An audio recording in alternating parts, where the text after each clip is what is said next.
Hi witches! So with our ongoing conversation on shadow work, on self-care, on everything that really relates to witchcraft's intersection with self-care, with personal improvement, I wanted to bring you guys a little book review. So I got sent this book actually, and it's by Paige Vanderbeck. It's called Witchcraft for Emotional Wisdom, Spells, Rituals, and Remedies for Healing by Paige Vanderbeck. And she, if you guys are unfamiliar, also runs the Fat Feminist Witch podcast, which I actually have listened to. It's pretty good. I think she's pretty funny and entertaining to listen to.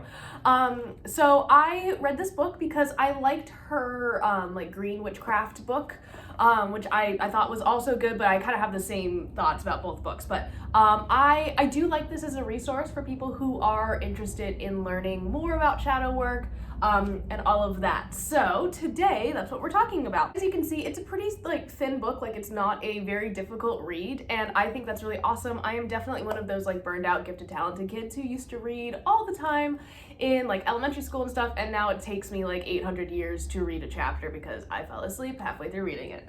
So I do like that it is pretty like concise. The things that I didn't particularly like about it, before I get into like all of the good stuff, the only things that I kind of was like, okay. There's a lot of review in here if you are a more advanced practitioner. So like there's a lot of like explanation of terms, which is fine. This is probably just like a personal pet peeve, but I'm just like, okay, so like I'm just gonna skip the first chapter where we're talking about like what an altar is and stuff like that. So if you are a like more advanced practitioner like myself, that stuff, like I think again, this is just a very personal pet peeve, and like in reality it does not take away from the book. I just kind of skipped over it. And if you're a beginner, that's actually really great because you gotta get some review, and so it's like a pro or con based on what perspective you're coming from, I think. So for me, I was like, okay, great.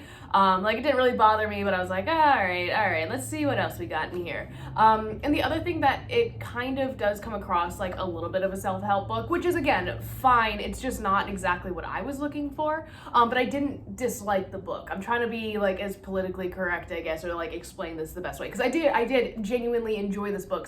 In the beginning, I did like that they mentioned like in the introduction, embarking on this journey with somebody else to help you if that is like what you need. So they talked about like seeking a therapist. Some people choose to talk to a religious person, like a religious clergy member, or a trusted religious mentor, or perhaps just like another support person. So they did talk about that. I did like that. I think that is really handy dandy. It is super beginner friendly. So if you are a beginner, I definitely would recommend this book because it does explain a lot of stuff. As long as you have like a general grasp of witchcraft. Like I feel like if you're watching this channel, you will understand this book very well. So there's that. It's a great reference guide. Like there's a ton of exercises in here to the point that it almost feels more like I'm reading a grimoire or a spell book. There's tons of like reference charts. So this really for me is less of like a narrative book, like some of the books I have about mythology or deities, and it's more of like an exercise book, which is really, really cool. And it's a great resource to have on hand because like I wouldn't have thought to do a lot of these exercises. There's a lot of astrology in here, which is not a realm that I really get into all that much because it's very confusing to me. So it'll be cool to learn more about astrology and stuff through this book. And start to work with like my birth chart and stuff. So they have that. They talk about tarot, they talk about herbs and crystals, and they give you correspondences and ideas on how to use crystals and herbs. They talk about, let's see, for example, essential aromatherapy, lavender on page 68.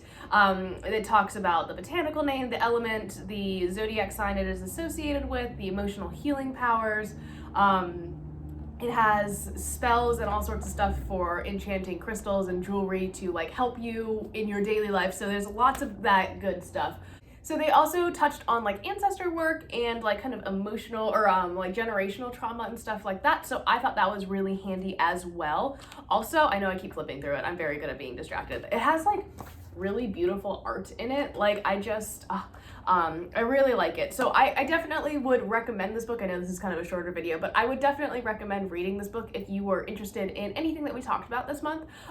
They're not paying me to say any of this. I just legitimately like read the book and I liked it, and thought I would pass on that knowledge to you. So that is my little spiel on Witchcraft for Emotional Wisdom by Paige Vanderbeck.